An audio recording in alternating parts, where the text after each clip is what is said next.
nosotros no aceptaremos la exclusión de nuestro pueblo de ese derecho. Mr. Gorbachev, tear down this wall.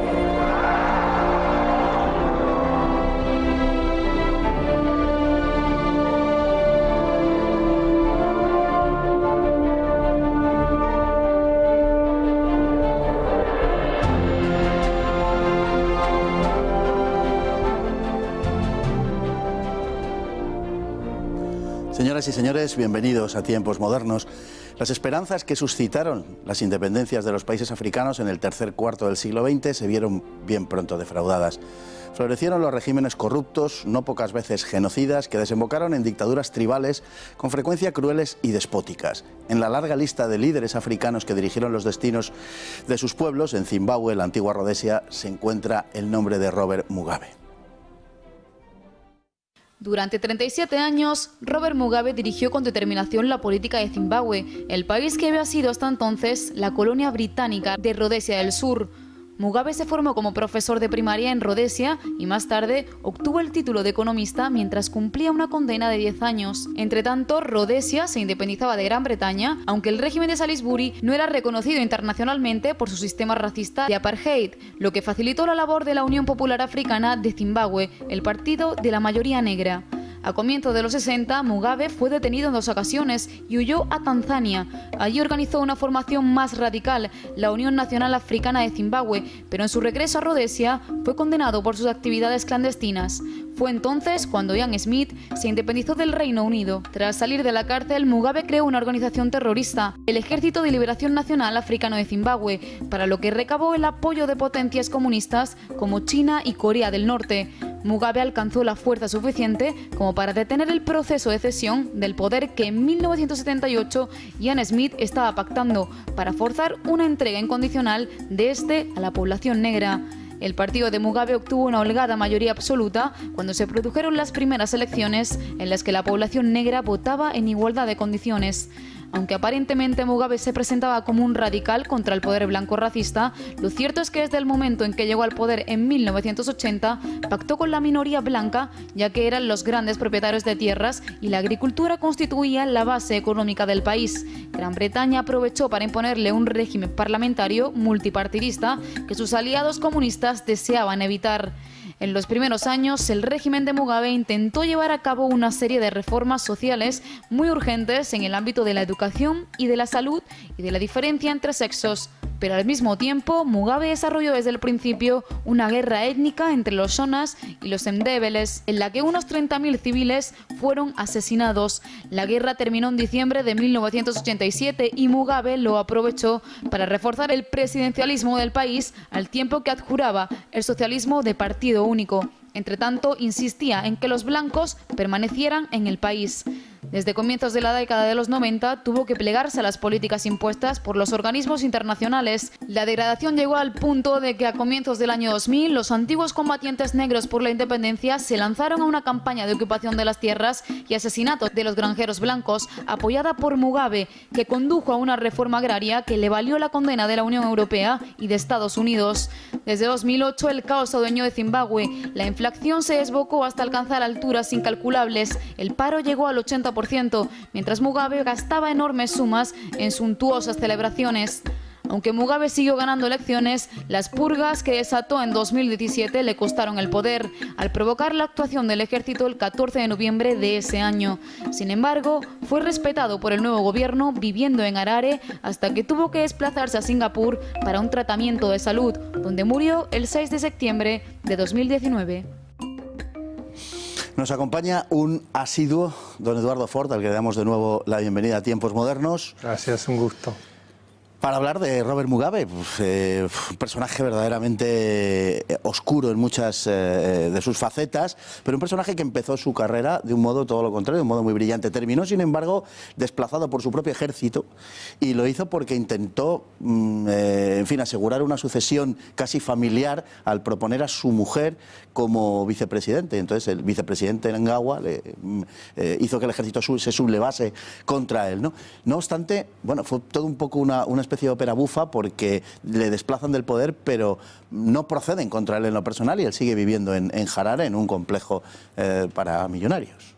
Sí, la caída de Mugabe se produce precisamente por eso, porque digamos que su entorno, que en su momento lo había apoyado, ya lo tenía como una figura totalmente desprestigiada, y parece un chiste el nombramiento de su mujer como sucesora, porque la mujer, Grace, si él era una figura desprestigiada, ella mucho más.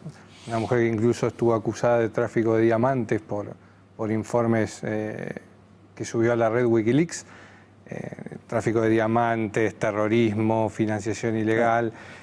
Incluso está la anécdota de que tenía un palacio que costó unos $50 millones, que se llamaba como la casa de Elvis Presley, Graceland, porque ella se llamaba Grace. Entonces, evidentemente, el ejército no lo pudo aceptar y en parte a eso se debió la caída de Mugabe. Sin embargo, es verdad que en los primeros años Mugabe, por causa de su papel en la independencia de Zimbabue, fue un hombre extraordinariamente popular. Mugabe, en un principio, esto me hace acordar al programa en el que hablamos de Idi Amin, Mugabe quiso ser un intelectual panafricanista, como en la línea de Nyerere en Tanzania, de incluso Nasser en Egipto, o el propio Lumumba en el Congo, pero él decía ser un discípulo de Kwame Nkrumah de Ghana, del gran padre de África, y no lo era para nada. Ya digo, como cuando hablamos de Idi Amin, era el típico sinvergüenza, medrador, que en la caída de la presencia de las potencias occidentales en África, lo único que quiso hacer fue obtener ganancias personales, poder, y eso queda revelado cuando deja de ser un instrumento más o menos útil para las potencias excolonialistas. Sí, lo que pasa es que, al contrario que otros personajes, Mugabe es un político y es un... Bueno, y no un guerrillero, porque no se dedicó a esos menesteres personalmente, aunque formó una organización que sí lo hacía, pero era un hombre brillante en ciertos aspectos, sobre todo comparado, en fin, con la situación en que se vivía entonces en su país por parte, sobre todo, de la población negra. Y tenía un cierto tirón, digamos, entre los suyos, ¿no? Era un hombre inteligente, era un hombre astuto sobre todo, que supo relacionarse. La figura a tener en cuenta en la vida de Mugabe es Joshua Nkomo, que fue su vicepresidente. Él era el auténtico ideólogo del ZANU, por las siglas en inglés, de la Unión Nacional Africana de Zimbabue. Pero sí, es cierto lo que decís. Claramente Mugabe era una persona analítica, que sabía lo que quería, que tenía un gran control carismático de la población, y no por nada se mantuvo tantas décadas en el poder. Él al principio se presenta, también por necesidades del acceso al poder, ¿no?, como un radical de la población negra, como un radical contra los blancos, pero a la vez está pidiendo, al mismo tiempo, a comienzos de los años 80, a los granjeros blancos que se queden. Y de hecho, al principio, Zimbabue, la antigua Rodesia del Sur, recordemos que la del norte era Zambia, en fin, que todo aquello constituía Rodesia. Bien, pues se convierte en un país exportador de cereales y de tabaco, por ejemplo. Es decir, que al principio las cosas fueron bien en cuanto a que se aseguró digamos, una situación estable y de seguridad para los granjeros blancos. Claro, volvemos a lo anterior. Mugabe era un hombre inteligente y él sabía que la población negra, por las condiciones de vida que había tenido durante los siglos precedentes, no tenía ni la capacidad intelectual ni la inteligencia suficiente como para mantener un tejido industrial, agropecuario, etcétera, como el que el nuevo país iba a necesitar. Por eso le pidió a la comunidad blanca que no se fuera de Zimbabue. Luego la situación evolucionó con una cierta rapidez y se produjeron algunos hechos, en fin, cuando menos curiosos. Por ejemplo, los billetes de Zimbabue tenían fecha de caducidad. Es decir, los billetes se podían utilizar hasta un determinado día. A partir de ahí el billete no valía nada. La verdad es que llegó un momento en que antes de esa fecha tampoco valían nada, porque la inflación fue algo absolutamente desmesurado. Cuando empieza, que hablaremos a continuación seguramente de esto, cuando empieza la persecución a la minoría blanca, que se produce una inmigración masiva a Sudáfrica, la economía de Zimbabue cae en picado, claramente. La moneda de Zimbabue, que hoy en día ya cambió 4 veces de nombre, pero sigue siendo el dólar de Zimbabue, estaba entre las más devaluadas del continente, creo que junto a la kwacha de Malawi, valían millones había gran millones para tener $1 o €1. Hoy en día creo que está en $400 de Zimbabue, un euro, pero es una moneda que no tiene ningún tipo de relevancia. Y el paro a la vez también, bueno, llegó a ser del 80%. En África el paro indudablemente es muy alto en todo el continente, sobre todo en la parte negra, subsahariana, pero desde luego lo de Rodesia era de auténtico récord. Sí, porque además estamos hablando de un país con muchas riquezas naturales, pero con una economía totalmente destrozada, con un tejido industrial inexistente, por repetir la palabra, una economía de subsistencia básicamente, agricultura con granjas, con una cierta minería monopolizada como suele suceder por las élites del país y una situación insostenible. Los antiguos combatientes negros fueron quienes básicamente llevaron a cabo la campaña contra los colonos blancos, contra los ya granjeros blancos, porque han sido colonos en el pasado más remoto, y Mugabe nunca ocultó que él impulsaba esa campaña, incluso en conferencias y en fin, comparecencias públicas lo reconoció en la radio y en la televisión, que los granjeros blancos tenían que portarse bien porque si no, claro, no era extraño lo que les estaba pasando. Llama la atención porque efectivamente el descenso del nivel del país, el descenso económico abrupto, podríamos decir, efectivamente estaba ligado a esa desaparición de los granjeros blancos. Si eso es así, ¿por qué Mugabe da ese paso? Ciertamente se le estaba obligando, digamos, por parte de aquellos viejos revolucionarios que aspiraban a quedarse con esas tierras, pero él no quiso poner fin a esa situación, al contrario, como digo, la impulsó. ¿Era reo de alguna manera de aquellos activistas o exactivistas negros? Sí, claramente cuando la vieja guardia, por llamarlo de alguna manera, lo presiona para provocar la expulsión, la persecución, el asesinato y la expulsión, básicamente de la minoría blanca, de los granjeros, de los antiguos granjeros británicos, lo que se produce es eso, un cambio radical en sus políticas, y él, como era un hombre inteligente, evidentemente se vio presa de los hechos, pero él sabía que sin la población blanca, de, digamos, mano de obra calificada, el país no tenía ningún tipo de futuro. Quizá esperaba que se hiciera efectivo el apoyo de sus aliados internacionales, sobre todo en los últimos años China y Venezuela, pero era difícil porque, por ejemplo, China no podía acceder con facilidad a Zimbabue por el simple hecho de que Zimbabue no tiene acceso al mar, no tiene costas, y los países limítrofes de Zimbabue no facilitaron en ningún momento el desembarco de productos chinos para enviarlos a productos, bueno, entre los que se encuentran las armas, por cierto, básicamente para llevarlos a Zimbabue, ¿no? Bueno, es que conviene recordar que en los últimos años Zimbabue se convierte en un país paria en ese sentido, con lo cual los países africanos que quieren tener un devenir un poco más serio en las relaciones internacionales comienzan a desinteresarse por lo que ocurra digamos, en el feudo de Mugabe.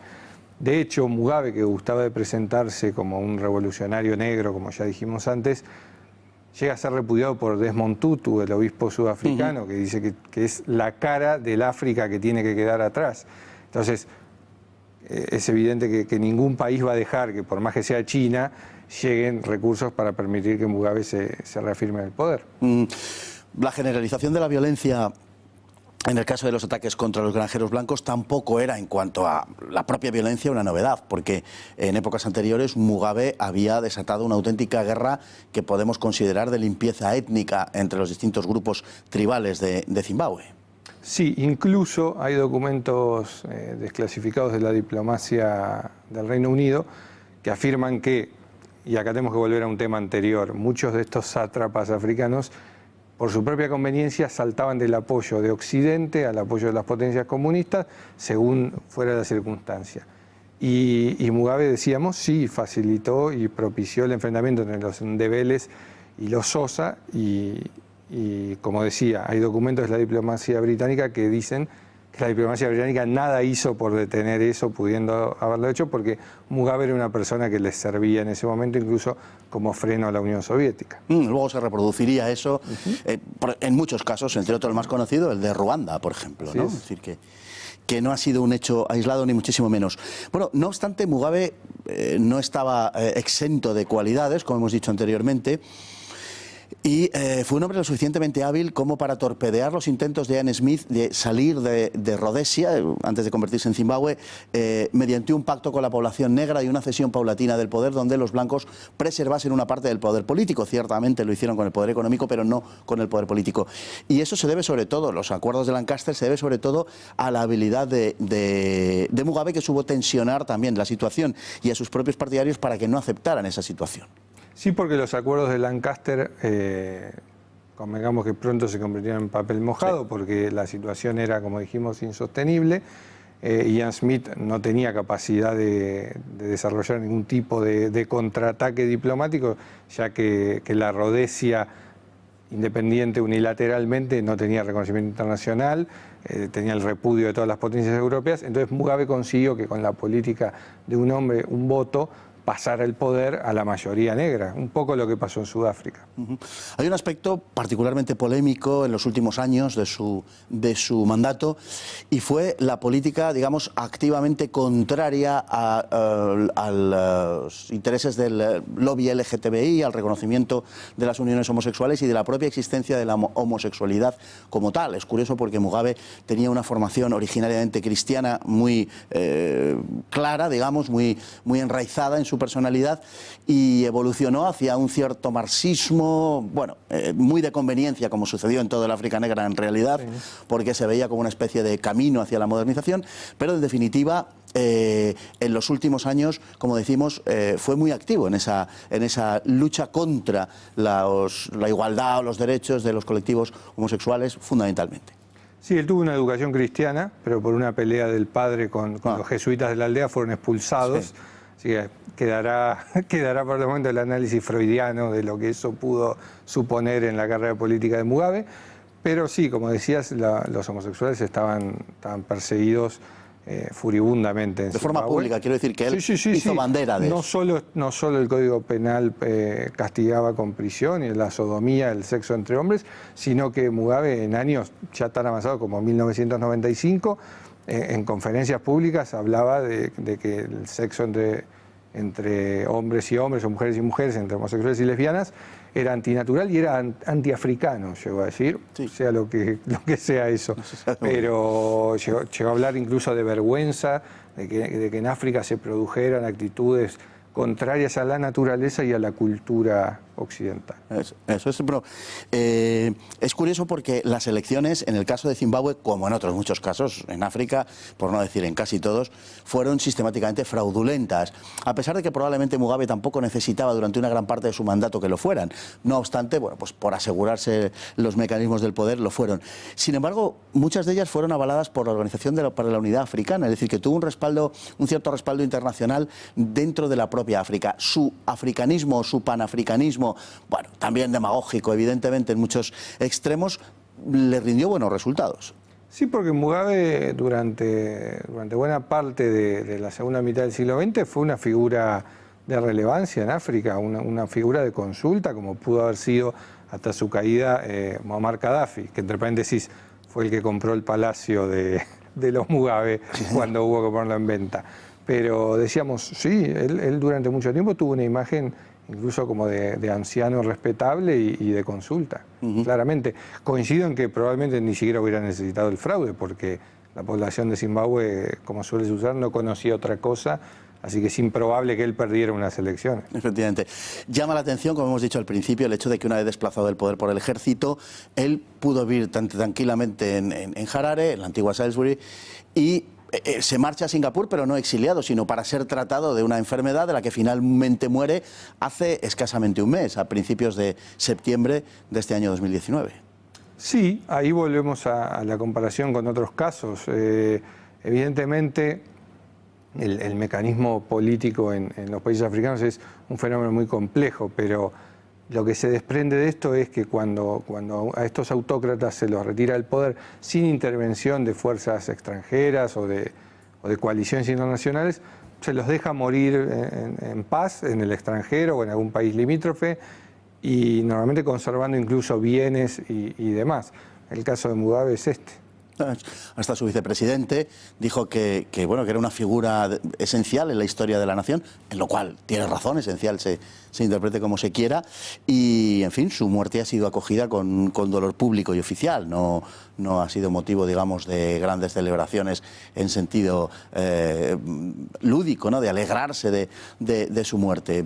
Llama la atención en cualquier caso que ese vicepresidente, que había sido desplazado en origen para que la mujer ocupara su puesto, sin embargo, terminase así, ¿no? Sí, además lo que suele suceder luego es que al perder el poder estas personas que conducían el país con una mano de hierro, pero que mantenían un cierto orden, el paso del tiempo provoca una cierta nostalgia de un orden que ya no existe ante la anarquía generalizada que suele sobrevenir. Así es. Don Eduardo Fort, pues muchísimas gracias por estar con nosotros. Le agradecemos que haya vuelto por Tiempos Modernos y que lo haga en futuras y sucesivas ocasiones.